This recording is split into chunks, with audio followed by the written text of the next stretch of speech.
In this video, we talk about the amazing victory by Dominic Thiem to beat Alex Zverev in 5 sets, alongside Osaka defeating the in-form Azarenka. We then move over to Rome to discuss the ATP 1000 event and who's going to win. Could we see a Djokovic-Nadal final? Hi, I'm Ilya Marchenko. I'm Dennis Kudla. I'm Evgeny Donskoy. I'm Henry Laaksonen. I'm Peter Torebko, and you're listening to the Game to Love podcast.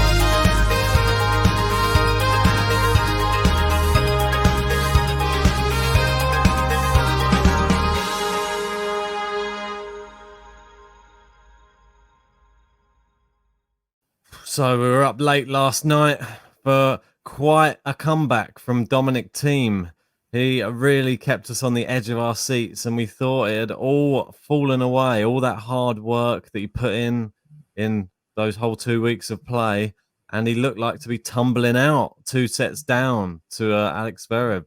But he finally regained some form. Zverev, little bit of a bottle, and here we are. Dominic Thiem, US Open champion, his first Grand Slam.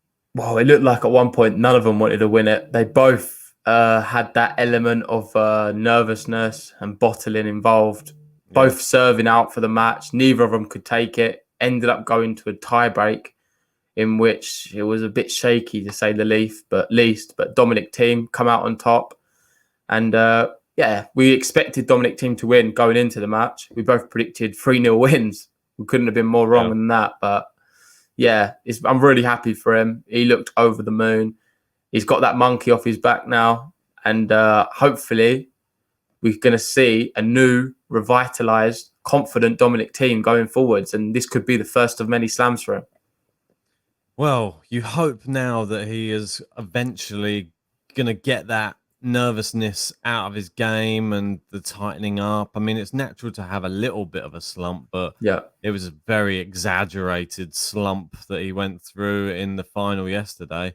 And I think we've got to give some credit to Zverev, because he did come out very strong and was taking advantage of the fact Thiem wasn't playing very well at all. And he marched into a 2-0 lead. It was pretty crazy. We watched the whole thing, and we're giving our thoughts on it during the match.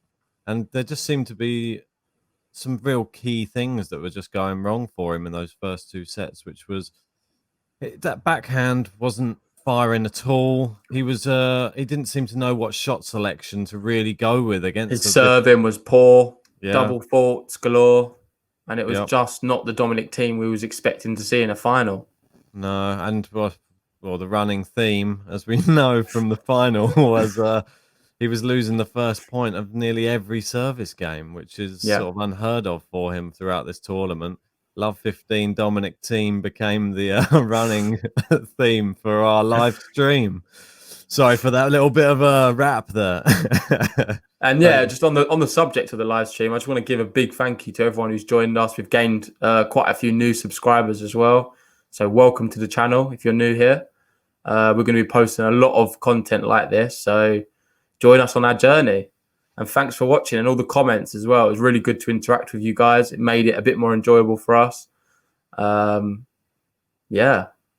we'll be trying to do it again. Obviously, we got more tennis, which is already happening. It never even stops. The US Open was playing, and there were still already other tournaments playing in and around it as well. Yeah, already crazy.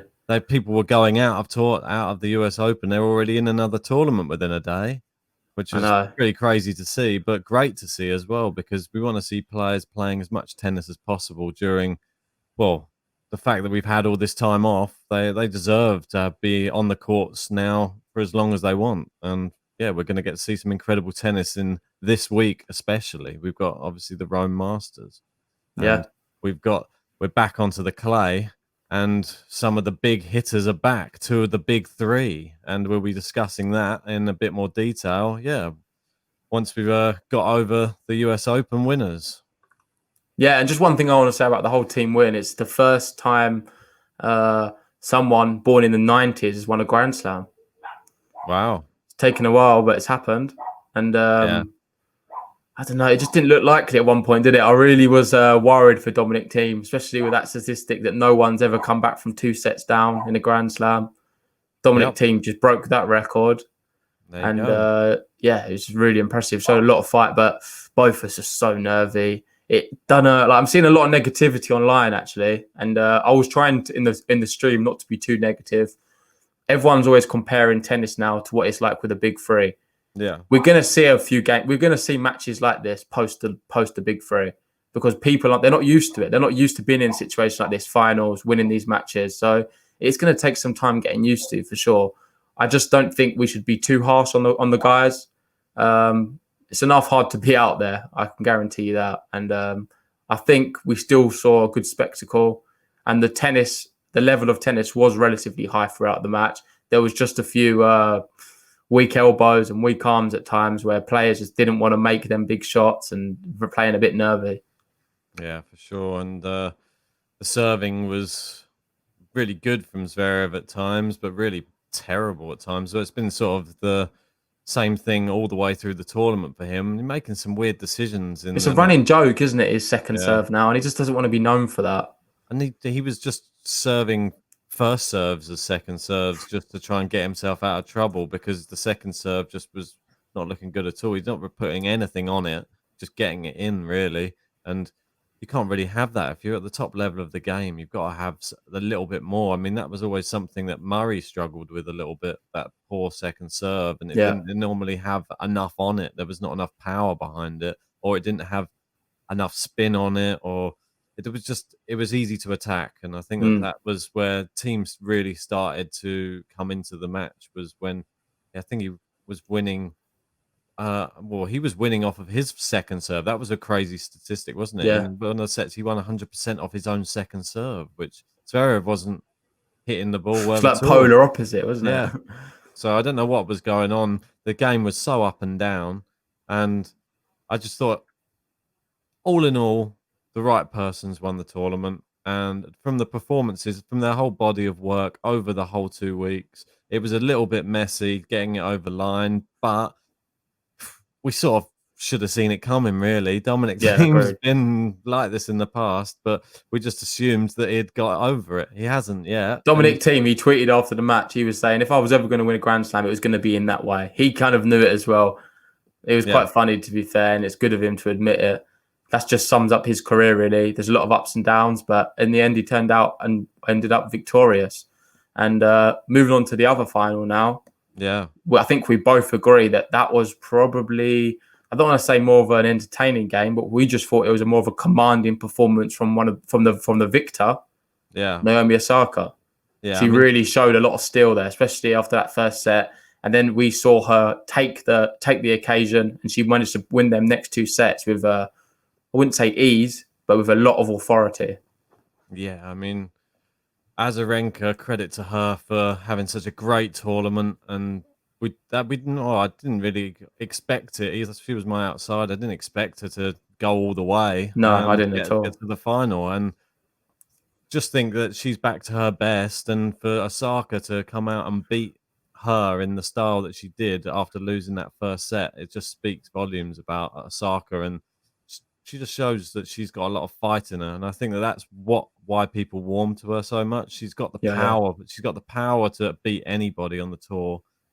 And she's just like a really likable character as well. I think that's the one thing to take away from it all. And I noticed in a interview as well after after the match, when they were asking her about all of the masks and stuff, and saying like, what is the message that you were trying to get across? And she sort of spun it round, which was quite good, and back onto him and said, what do you think the message was I was trying to get across? Because that's ultimately what I'm doing, is I'm trying to make you think, and just trying to make the public aware of something. Like you don't have to spit it out for people and spoon feed them.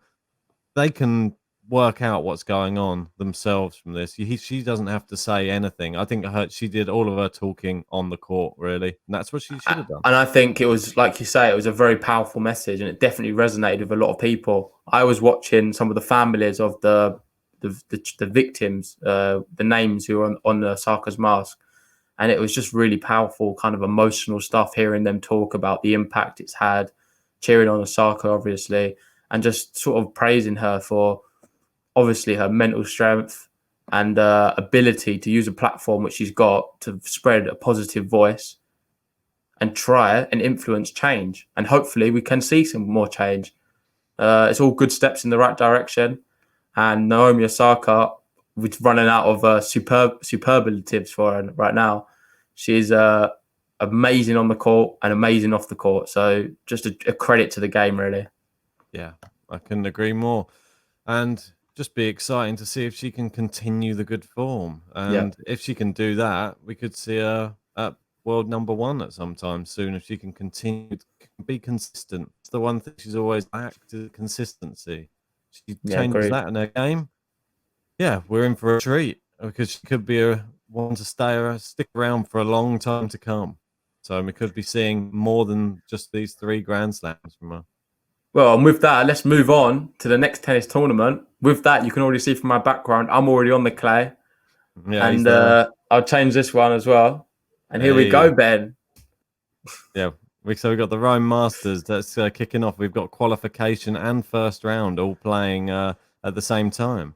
And we've had some interesting results so far. Did you want me to pull up a screen to share so we can have a look? Let's go through some of the early qualification rounds and see how people are getting on. I think we've had a few of our guys playing, some of our favourites. So if you share your screen, we'll go through some of them. And then later on the video, we've also got the routes of Nadal and Djokovic, the potential routes. So see how that could potentially fare. There's obviously some big names in this as well, like Fognini's back. Don't rule it past him. We saw what he did last year to Nadal. He's been saving himself as well for this event. Obviously, it's his hometown, so we see how he gets on. Yeah, Here we go. Let me just try and make this a bit bigger so you can see it. Oh, apologies. So yeah, you can see here we've got some qualification matches up here. And the one guy that we're always harping on about there at the top, he's had quite a close match with Zeppieri, is Lorenzo Musetti. Yeah. Glad that he's made it through that. That was a real battle of the youngsters, the young up-and-coming Italians. Yeah, and even more exciting now, we know who he's going to be playing in the first round. And it's not an easy one by no stretch of the imagination. He's going to be playing Stan Wawrinka in the first round. So that's going to be an epic match. We'll both be watching that one for sure. I would love to see a Musetti upset. I think it's going to be very difficult. You never know. You never know. Musetti's more than capable. Maybe it's coming in a bit too soon, but we'll have to find out. Moving down, we've got one of my favourites as well, Davidovich Fokina. Yeah. Managed to dispatch Mutet in 2 sets in, incredible fashion, 6-1, 6-2. I thought that would be a bit of a tighter match. We've also got Kwekfa Kukush. Yeah. And Kwekfa managed to beat him. Yeah, I thought Kukush might have one over on him. I didn't think Kwekfa was as good on the clay, but proved too good. Yeah. And then Pedro Andrej. Pedro had a bit too much. I don't know. We know how good Martin is. Yeah, he's very good. Like he'd probably be a bit disappointed with that. Yeah. And then just the usuals, really. Bagnis won. Sangren, bit of a shock to beat Souza, but Souza's going through as a lucky loser, as far as I know, which is good for him. Yeah, he's very and good then Cecchinato beat Kovalik, and Correa beat Damir. That's really big. Really big. Beating Juma, Correa. Well, what ranking is he? I think he's outside top 100. To beat Juma 6-1, 6-1, incredible. See, we might see big things from him. Yeah, with Jamur, though, I watched his other qualifier match yesterday, and he was playing against no other than Tommy Robredo. And he was struggling a bit in that one. He was down a break in the second, but he did manage to claw it back, and I think he had a little bit too much for him. Obviously, Robredo, I think he must be getting on now. I think he's 38 or something. Yeah, they're still hitting it so well. Amazing player. We both love him. But yeah, Damir had a bit too much for him. But then Correa managed to dispatch him. And we love Correa on the podcast. Yeah. He's not an easy draw. We've even seen him in the US Open. He managed to nick the first game as the underdog. Yep. So the first match, sorry. So let's see how he gets on here. This is definitely more suited to him. definitely. And then some So of the moving actual down, this is some first, big matches in the actual first round already we've seen. Krajinovic beat Felix. I yeah, kind of saw comfort. that coming, to be fair. On clay, Felix is certainly not as good, and Krajinovic No, is pretty good, so makes sense. Casper Ruud, that's his favoured surface now. I think yeah, he's got a real chance of this tournament. In fact, yeah. I I would not think write him off. I think he's going to be there right to the end. I know. Karen did well to get a set there. I was surprised. I thought he was going to win it in two, Yeah, but and I think Casper Ruud could be my dark horse for this tournament. yeah, I was thinking similar. But Yeah, he's got his work cut out for him. There's some big players in this, so he's going to have to play really well to get past some of the top dogs. of course. Yeah, Dimitrov there, he went through against Mega, who he knows is an outstanding clay court. He won a tournament earlier this year. I think he beat Dominic Thiem in that tournament as well. and it was in Yeah. Italy as well. But how much of an impact is then having no crowd? With the Italian crowd, I feel like we'd see a few more of these Italians going through. It's true. Yeah, they really get behind their players. Yeah. Sometimes a little bit too much. When we spoke to Henry Laxon, and he said that someone Oh, threw he hated playing in Italy, didn't he he? said that someone threw an ice cream on the court while he was trying to serve.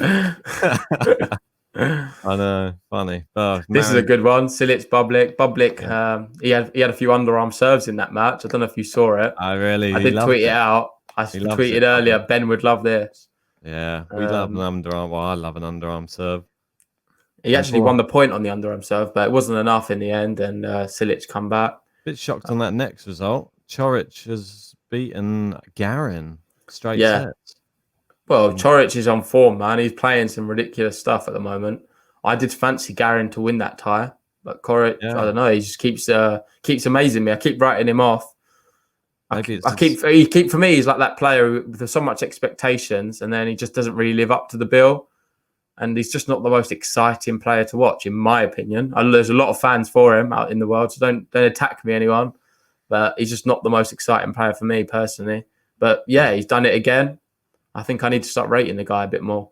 Yeah. Sonego, he won against Bashvili. God, it's not looking good for him, is it? I can see him really dropping, maybe outside the top 100 with these performances he's been putting in of late. He needs to get his personal life together. And then games playing right now, what's that? Kevin Anderson, Humbert. Looks like Humbert serving for the match there. And Evans, Hubert Hurkacz. Down a set. There's some exciting games to end the day. Nishikori Ramos, Pear Sinner. That's going to be a really good one. Yeah. Can Pear sort of show any form since the restart? His beard's getting bigger, but his performances aren't. And he needs to do something about it soonish. Taylor Fritz, Travaglia. That's going to be a tricky game for Fritz, especially playing in Italy. Yeah. But you'd fancy Fritz to do it. I think it will go to the distance, though. Yeah, and that's all there is for. Well, had some results from the women's side. Your girl there stood out for me. I looked on that earlier. Rybakina, she's destroyed Alexandrova there. Yeah, 6'4". Very impressive. Some other big names in there. Pavlyuchenkova, she's done well there to come through against Zhang. Mm-hmm. Anisimova. That's a big shot though down there. Sevastova losing to Paolini. I'm quite surprised Vekic lost to Anisimova. I thought Anisimova was probably better on the hard. But, Strikova there moving through against Kudermetova and Balskova against Tomljanovic. That's a lot of straight sets wins in this women's side. I think Guzkova's played very well, hasn't she, since the restart? She's won quite a few matches. I remember that one against Konta. She completely obliterated her. Yeah, for sure. She's definitely one to watch. She's so fast around the court. Ostapenka's back. God, here we go again. Suspect. She's very hit and miss. She's got the capability to do 6-0 and then lose the next set 6-0. Yeah, it just depends whether her power shots are firing. If they're not, then she tends to just lose straight sets. On serve in the second set, though, so it's all to play for there. Wait and see. Blinkova there won the first set against Jill Teichmann. And then we got... impressive. Just starting there, Elise Mertens and Hasai. I don't know if that's the correct way to pronounce it. But, I think Mertens will be okay. We've got Alison Risk versus Bolsova. Gorges versus Kovinic. And Camila Giorgi there in home in Italy against Yastremska. Yeah, That'd be a nice very one. good one. That's a good matchup that for Camila Giorgi. That should be very interesting. Yeah, I don't know if you want to get the actual draw up for the men's, and we can sort of go through Nadal and Djokovic's potential routes. I do have it written out here. Sure. Let's see if I can find it. And to be fair, well, Rafa's got a very difficult Rome draw here. I'll be honest. First round, he gets the bye. I've got second round potential matchup with Carreno Busta, Oh, which we know how Busta's been playing. That's certainly not going to be easy. We've got a third round against Raonic. And Raonic a few years back caused a lot of problems for Djokovic on these same courts. And obviously the serve's not going to be pinging off the surface like it does on hard courts, but he's still capable to cause a bit of an upset. Raonic is not the guy you want to be playing early on in any tournament. no. So I wouldn't put that past him. Quarterfinal, he's got the potential of playing either Schwartzman or Rublev. Do you want to bring up the draw? I've got it sort of up here. Oh, nice. Quality. There you go. So you can just see. Yeah, so he's starting off there with Buster. Buster gets a bye there as well in the first round. Yeah, Raonic. And then with Raonic there, then quarterfinal Schwartzman or Rublev. Could see a Fokina Raonic next round. That could be interesting. Yeah, I think Fokina could do him on clay. But I know. He's a very good clay courter. And then a semi-final matchup against either Tsitsipas Fonini So we got Tsitsipas. with a final of Djokovic Berrettini. So it's not going to be an easy draw. And all of them players have played a ridiculous amount of tennis. I feel on Nadal's side of the draw, he's playing people who have played a lot of tennis of late, and they've been very successful. Obviously, Raonic, Buster, Rublev as well. Schwartzman, someone who we know has been playing a lot of tennis and on clay is kind of formidable at times. And then a semi-final, Tsitsipas Fonini, two of the best players right now. And Fonini is someone you do not want to be playing on clay, especially in Rome. He could be someone who could sneak this tournament. I've seen him in some of the exhibitions. He's been losing against random people, not putting anything together. But when it actually matters, Fonini will be counted. And he's someone you don't want to be playing. Obviously, beating Nadal here last year.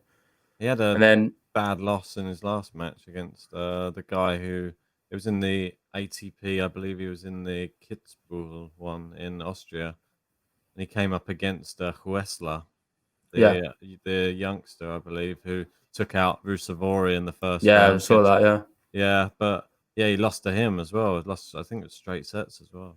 Yeah, that's what I'm saying. He's not been playing well, but it doesn't matter for me. I feel like with Fonini, when it comes to a big tournament like this, he can really turn it on, and his ability on clay is one of the best in the world for sure. But potentially that does mean we could see a Djokovic-Nadal final, and how special would that be in 2020 to see a final of that ilk? Yeah, for sure. Got some interesting ones there. I reckon Edmund Cecchinato. Yeah, I don't find that interesting. I think Edmund's a bit of a bore. Wawrinka Musetti is the tie of the round, as we both know. Yeah. Can't wait to see that. Nishikori Ramos. Yeah. Be interesting. Monfils in there as well. So yeah, we need to talk about Monfils as well, because he could be someone who could go all the way. Obviously, we've not seen him play much tennis at all, really, post-lockdown. But we know what he was like before, and he was the man in form. You had Djokovic as the main guy, and then Monfils was just closely behind him. And then Rublev as well. Them three, I feel like, were the three informed men on tour before Corona just shut down the world. So whether he can find that form again, obviously he loves these courts. He's been playing with Nadal as well, hitting with him the last few days. So he couldn't have a better practice partner to play with than Rafael Nadal on clay. So he might be well up for this. And then if you want to go down now to Djokovic's potential Rome route. Top. Yeah, he's got obviously a first round bye. He's then going to be playing either, I think you've got it there, is it Caruso? Or Sangren, Yeah, Caruso or Sangren.